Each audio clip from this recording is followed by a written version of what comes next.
है medical field से related, तो आपको ये बेसिक नॉलेज पता होनी चाहिए। इस वीडियो में मैं आपको बताऊंगा uses and composition of NS, जिसको हम नॉर्मल सेलाइन भी बोलते हैं। DNS stands for dextrose normal सेलाइन। उसके बाद हम देखेंगे डेक्सट्रोज इंजेक्शन के further 3 types, D5, D10 and D25।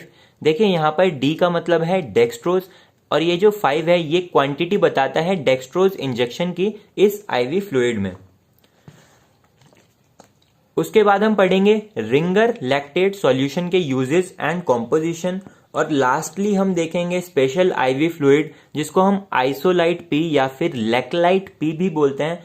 यहाँ पर पी का मतलब है पीडियाट्रिक एज ग्रुप, तो ये वाला आईवी फ्लूइड मेंटेनेंस फ्लूइड की तरह यूज होता है पीडियाट्रिक एज ग्रुप में। यहाँ पर हम जितने भी आईवी फ्लूइड्स देखेंगे वो सारे 100 ml, 1000 ml, 500 ml की पैकिंग में अवेलेबल होते हैं। फॉर एग्जाम्पल यहाँ पर जो हमारे पास नॉर्मल सेलाइन है वो 100 ml की पैकिंग में है, और हमारे पास जो डेक्सट्रोज नॉर्मल सेलाइन है वो हमारे पास 500 ml की पैकिंग में है। पर हम जितने भी आईवी फ्लूइड्स पढ़ेंगे वो उनकी कॉम्पोजिशन हम 100 ml में पढ़ेंगे, स्टार्टिंग विद नॉर्मल सेलाइन। देखिए सिंपल लैंग्वेज में समझते हैं, ये है हमारे पास 100 ml नॉर्मल सेलाइन। इस 100 ml नॉर्मल सेलाइन में 0.9 ग्राम होगा NaCl सोडियम क्लोराइड, और रिमेनिंग पोर्शन क्या होगा, वाटर।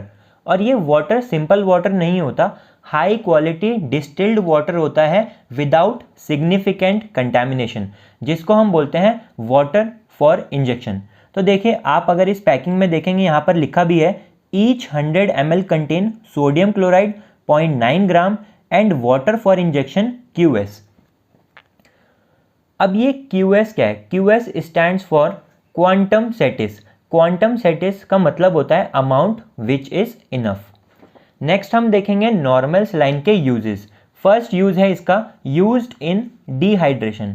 तो अगर वॉमिटिंग या फिर डायरिया का पेशेंट आता है तो डॉक्टर उसको नॉर्मल सेलाइन आईवी इन्फ्यूजन देता है। क्यों? वॉमिटिंग और डायरिया में फ्लूइड का लॉस हो जाता है बॉडी से और इलेक्ट्रोलाइट इम्बैलेंस हो जाता है, और यहाँ पर क्या है हमारे पास इलेक्ट्रोलाइट्स एंड वाटर। तो फ्लूइड रिप्लेसमेंट और इलेक्ट्रोलाइट बैलेंस को मेंटेन करने के लिए हम नॉर्मल सेलाइन का आईवी इन्फ्यूजन देते हैं। हाइपोनेट्रीमिया के पेशेंट में भी नॉर्मल सेलाइन दिया जाता है बिकॉज यहाँ पर हमारा सोडियम है। मोस्ट इंपॉर्टेंट चीज़ जो आपको याद रखनी है वुंड वॉशिंग के लिए, अगर इंजरी ज़्यादा है तो हम नॉर्मल सेलाइन का यूज़ करते हैं वुंड वॉशिंग के लिए, and it is also used as vehicle to give injections.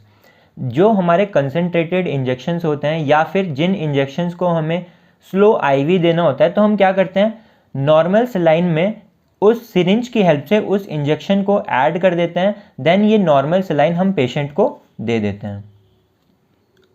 Next we have dextrose normal saline, जिसको हम शॉर्ट में DNS बोलते हैं। कॉम्पोजिशन देखते हैं, इजी लैंग्वेज में समझते हैं। ये हमारे 500 ml का DNS है। अगर हम 100 ml DNS की बात करते हैं तो 100 ml DNS में होता है 5 ग्राम डेक्सट्रोज, सोडियम क्लोराइड होगा 0.9 ग्राम, और रिमेनिंग पोर्शन होगा वाटर फॉर इंजेक्शन का। इससे पहले हमने नॉर्मल सेलाइन देखा जिसमें हमारा सोडियम क्लोराइड था और वाटर फॉर इंजेक्शन था। यहाँ पर एक एक्स्ट्रा कंपोनेंट ऐड हो जाता है, वो है डेक्सट्रोज। आपको यूजेस में जो मोस्ट इंपॉर्टेंट याद रखना है वो है DNS is used as maintenance fluid. Maintenance fluid क्या होता है? वो फ्लूइड जो एनर्जी भी प्रोवाइड करेगा, फ्लूइड रिस्टोर करेगा और इलेक्ट्रोलाइट बैलेंस करेगा। तो एनर्जी हमारी डेक्सट्रोज से मिल जाती है, मतलब ग्लूकोज से मिल जाती है।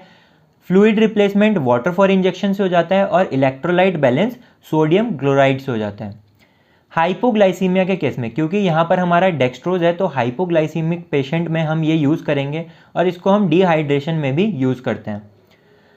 इंपॉर्टेंट पॉइंट आपको याद रखना है, डायबिटिक पेशेंट में आप DNS नहीं देंगे बिकॉज यहाँ पर ग्लूकोज है, तो डायबिटिक पेशेंट में इसको हम यूज़ नहीं करेंगे। अभी तक हमने देखा है नॉर्मल सेलाइन में 2 कंपोनेंट होते हैं, sodium chloride and water for injection.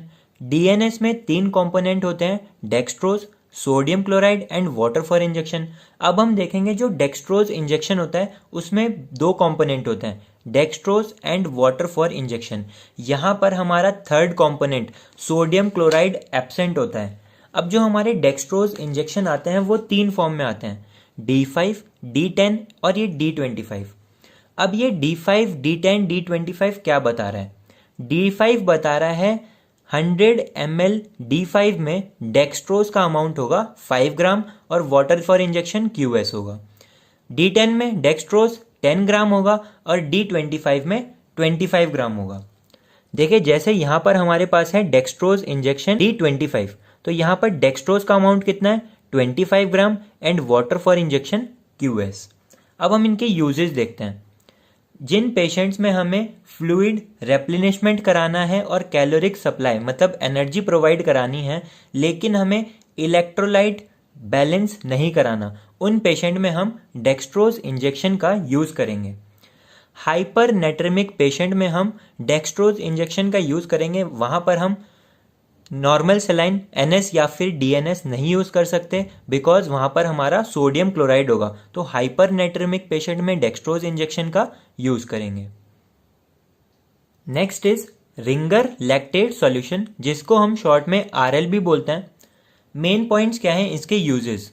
अगर बॉडी से एक्यूट ब्लड लॉस हो जाता है, फॉर एग्जांपल एक्सीडेंट के केस में, सर्जरी के केस में, तो वहाँ पर हम RL का यूज़ करते हैं। बर्न के पेशेंट में हम RL का यूज़ करेंगे और हाइपोटेंशन में भी हम RL का यूज़ करेंगे। बात करते हैं इसकी कॉम्पोजिशन की। So each 100 ml RL contain lactic acid, यहाँ पर लैक्टेट है तो लैक्टिक एसिड होगा, sodium hydroxide, sodium chloride, potassium chloride, calcium chloride and water for injection.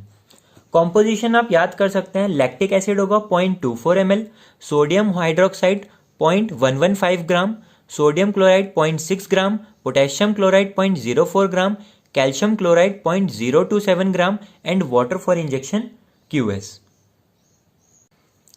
Last we have Isolyte P। It is multiple electrolyte and dextrose injection और इसको हम use करते हैं as maintenance fluid in paediatric age group. Paediatrics में हमें electrolyte कम और water का amount ज़्यादा चाहिए होता है, इस वजह से हम आइसोलाइट P का यूज़ करते हैं। कॉम्पोजिशन देखते हैं तो यहाँ पर क्या होगा, dextrose 5 gram, water for injection QS और इलेक्ट्रोलाइट्स होंगे बहुत सारे, sodium acetate, potassium chloride, magnesium chloride, dipotassium hydrogen phosphate. पर ये जो इलेक्ट्रोलाइट्स हैं इनकी क्वांटिटी बहुत ज़्यादा कम होगी और वाटर का अमाउंट ज़्यादा होगा। So friends, this is all about most common types of IV fluids used in hospitals and clinics। आपको ये वीडियो कैसी लगी मुझे कमेंट करके बताइए और अगर इस वीडियो से आपका बेनिफिट हुआ है तो इसको ज़रूर शेयर कीजिएगा।